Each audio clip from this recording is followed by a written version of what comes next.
For RCR TV, I'm Sean Kinney, and welcome to HetNet Happenings, where we take a look at all things DAS, small cell, Wi-Fi, and much more.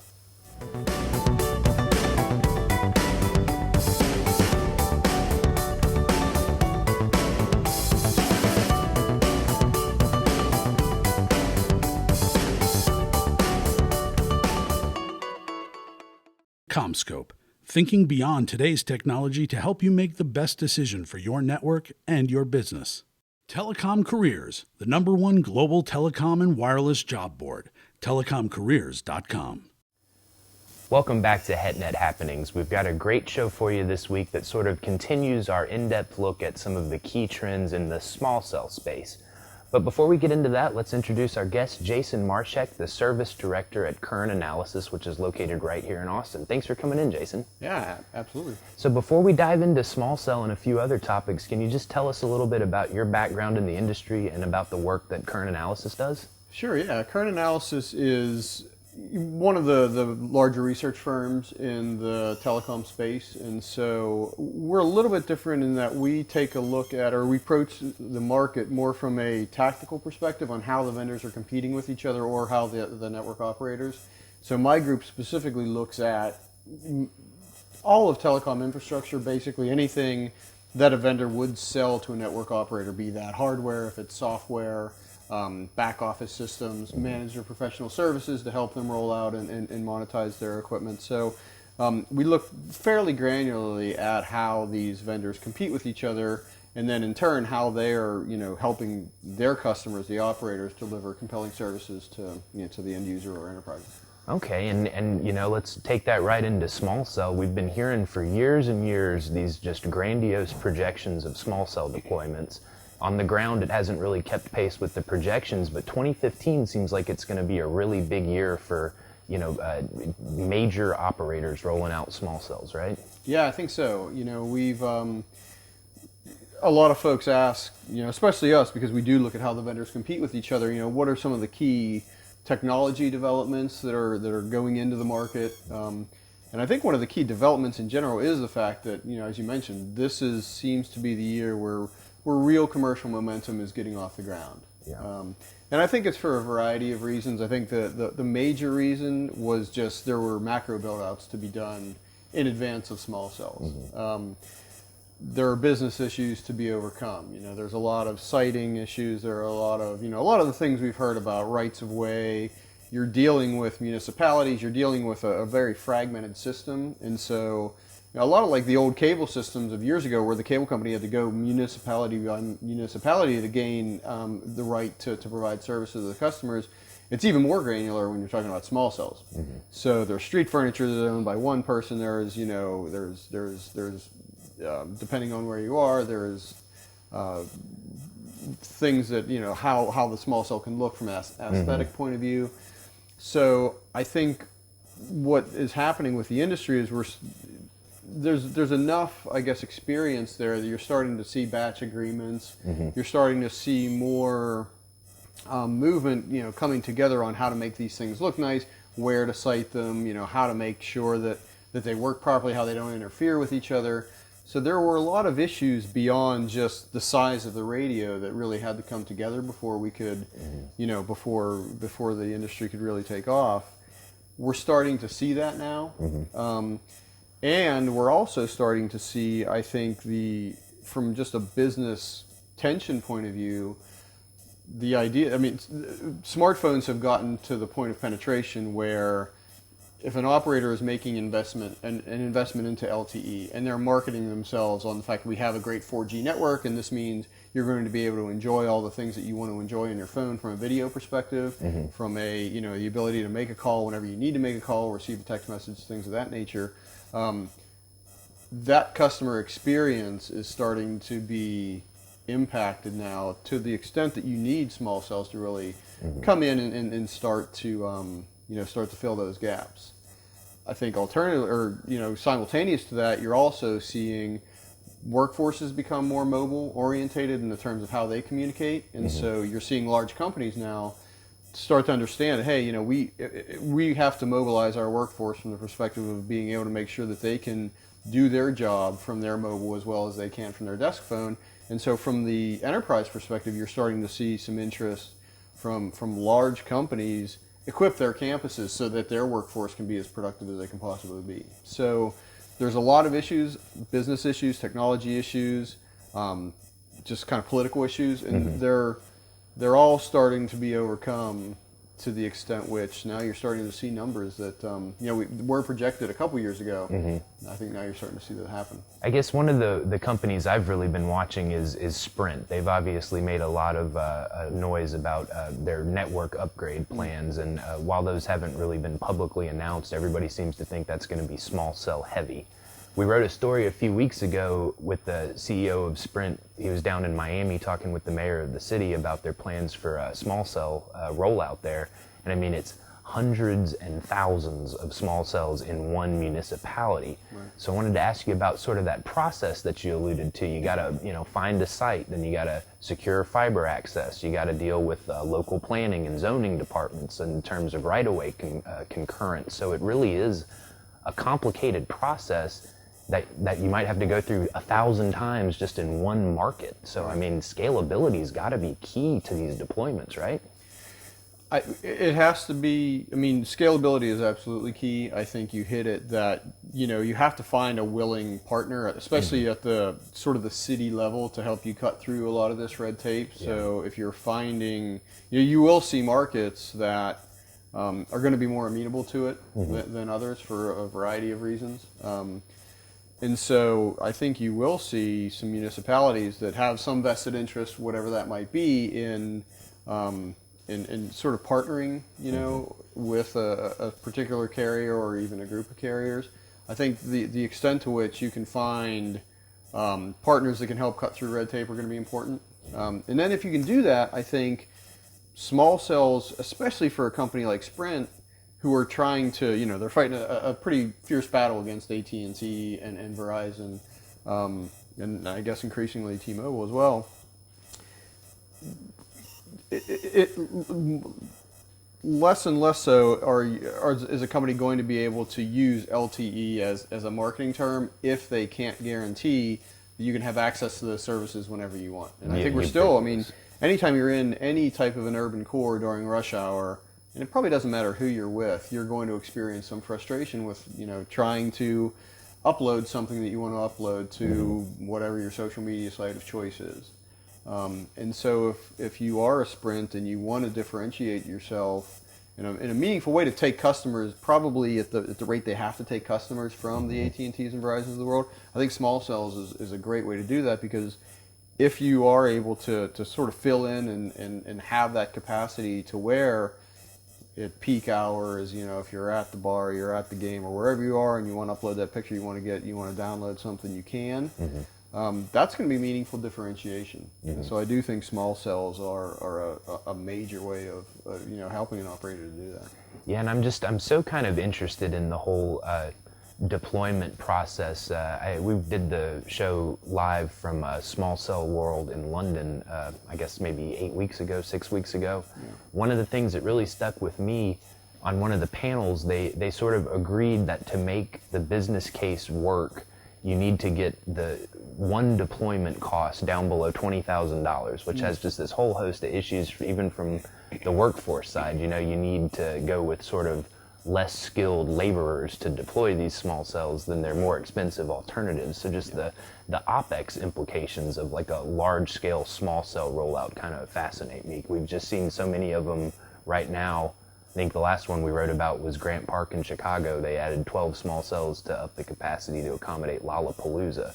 And that's a great project, but it's not a huge project, So I'm just interested what the business case is going to be for these things. Well, I think you hit on something that's really overlooked in terms of deploying small cells. I think anyone who spends some time in this industry, especially on the wireless deployment side, understands the complexity that goes into a macro deployment. There's a lot of safety issues just with the tower climbers, and then you have to tune and tilt the antennas a certain way to make sure everything is covered properly, and there's a myriad of interference issues you have to deal with. And I think that's because maybe the form factor that is not necessarily as prevalent with small cells, at least in the minds of folks. but it's an issue. I mean, you see messaging from vendors, and they can do things on the software side to make them plug and play. You have a device that detects itself automatically. You plug it into the software. That kind of thing, I think you can make happen from a technology point of view. Of course, that means you have to have the connectivity wherever you're at, which is an issue. It doesn't do you any good to plug a small cell in if you don't have the back, the communications link to make the auto configuration happen. But then beyond that, there are still minutia in terms of how you site the thing, where you point it. Does it look good? Is it safe from vandalism? If something hits it accidentally, is it going to fall out? That I think is the thing that has been overlooked. And when you're talking about needing an unskilled workforce to do that, there's a tension there. Right. You have to have some level of training, right? It's not going to be obviously as complex as deploying a macro site, but if you're talking about thousands and thousands of these, then you have thousands and thousands of potential points of failure. Right. If things like it gets just knocked a little cockeyed.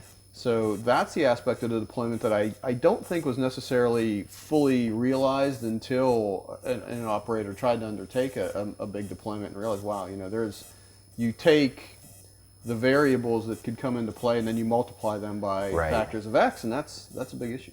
Yeah, now I guess one thing that I view as a key hindrance to small cell rollouts is fiber access, because I know that when you're doing a deployment on a big scale, you need to obviously maximize your return both on internal cost savings and on benefit to the customer. You need to put these things where people can get the most use out of them. But what if there's not fiber there? Is this a big opportunity for people that play in the microwave backhaul space, radio backhaul? I mean, if you can't plug it into fiber, how do you get it back to the backbone?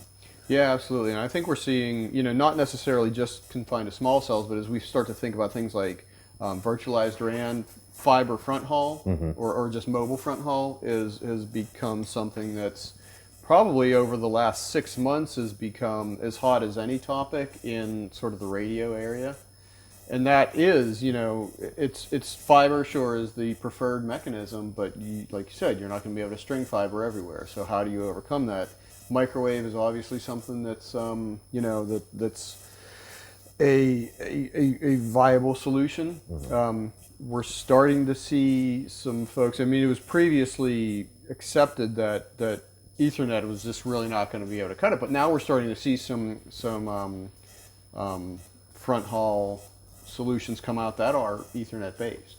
And so now, if you can start to use active Ethernet, and then you're starting to leverage the copper infrastructure. And I think what that means is you're starting to see, because fiber is not pervasive, you are starting to see this all hands on deck approach that really, any time, there's a large rollout of a new technology, there is kind of the preferred approach, and then you realize, okay, there's hurdles to be overcome, and then something else. And then to make it a mass market, you have this all hands on deck. We saw it with backhaul. Fiber backhaul is great, but then there had to be microwave. You're figuring out ways of using Ethernet backhaul. Now I think we're applying that same mentality towards front haul, and that will enable, a lot of this connectivity that like you said, is really a priority to creating a successful rollout. Yeah, and we talked a little bit about this before we turned the camera on, but I mentioned to you that I've been seeing a lot of action around software vendors coming out with network planning solutions that are sort of geared towards supporting small cell rollouts. So, I mean, it seems to me that from the vendor side, the hardware's in place, the software's in place. So, I mean, do you think 2015 is the year? Is everything lined up to support mass small cell rollouts? I personally cover professional services quite closely for current analysis, and so network planning and optimization is always something that we've paid attention to. We've seen, and that's another one of the overlooked areas. There's network planning software has always been able to detect at sort of a flat level where the traffic is. What it hasn't been able to do necessarily is give you a 3D view to say, okay, yeah, it's here on this two-dimensional map, but it's actually 30 stories up. And by the way, it's not necessarily just 30 stories up. It's on this corner of the building, because on that corner of the building you have interference issues and other things. So I think the software configuration tools, the optimization tools have had a long way to come from where you might have been able to get away with two-dimensional planning for macro sites. For small cells, it really requires a much more sophisticated planning cycle. So the software has really come a long way in the past 18 months, I'd say. So that is something that's if we're talking about if you're rolling out 20,000 of these, it's not a two-dimensional. You're not putting them all on the same plane. Right, rooftops. You're putting them all over the street place. poles. Yeah, everywhere. 30th floor of an office building versus 14th floor of an office building. And so, kind of like we've been talking about this entire show, a lot of things are coalescing that 2 years ago, 3 years ago, quite frankly, there was just a real factor on the radio, the form factor of the radio. That obviously was a fundamental consideration, but only after that was overcome did all these myriad of issues come into play. And so, the software side of things, I think, was a big issue that really, unless you were deploying these things or trying to sell it to an operator, you didn't have a lot of visibility into. Yeah. And so now let's look ahead a little bit. We talk a lot on HetNet Happenings about 5G, despite the fact that it's not standardized and everybody's got a different definition. One thing that seems to come up every time we talk about 5G, though, is how crucial network densification is going to be. So it seems like, a 5G commercialization is going to kind of be dependent on small cells to some extent.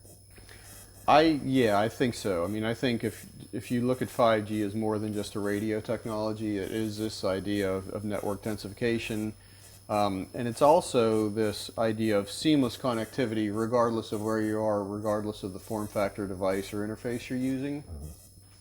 So densification is one of those things, right? I mean, you basically have to get to fixed broadband capacity regardless of where you are.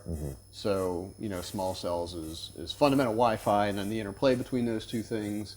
But I think if you look at Wi-Fi as low latency, ubiquitous connectivity, then whatever it takes to densify the network is going to become crucial, and so small cells is obviously a huge part of that. Okay, now this is taking a big left turn here, but I think you have some interesting thoughts on it. I wanted to ask you more about the relationship between the Internet of Things and 5G. In that, again, we chatted about this earlier. Do we need 5G to fully realize the promise of IoT, or are they separate tracks that intersect occasionally? Well, they are somewhat separate tracks, but I think they're interlaced for sure. I mean, the Internet of Things really. I think what's coming into clarity a lot more is there's almost a cleave between the real high-end use cases and then the low-end but pervasive use cases. When we're talking about 50 billion connections, a lot of those you're quite frankly talking about fairly rudimentary networks, right? Fairly low-cost signaling networks. Let soda machines talk to soda machines, right. Things of that nature. When you're talking about a lot of the use cases that are, that we hear a lot about, with respect to driverless cars, with respect to e-health, public safety, all those things I think really require a 5G type of ultra dense, very low latency, ultra reliable network to make happen. You can't have a driverless car system that doesn't have the ability to be connected at all times, at all costs, right? Yeah. And I think that the vehicles is a great example for this. We spend a lot of time and effort here covering the technology side of 5G development, but there's really not a lot out there about how the business case needs to develop quickly, because I mean, my phone plan, I get 10 gigs of data.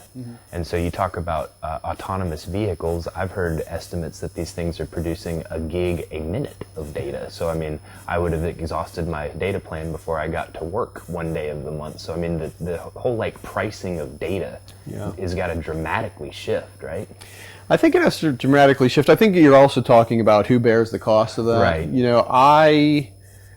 I'm not sure about the ins and outs of the business model. I suspect it will not be on you and I to directly compensate AT&T for the amount of data that our car uses. Right. I do suspect that we will purchase a transportation subscription. Get in a car, it drives itself, you take a train, you have a pass to be transported whatever your needs might be. Those companies are going to end up, probably compensating the carriers. Will obviously, compensate those companies.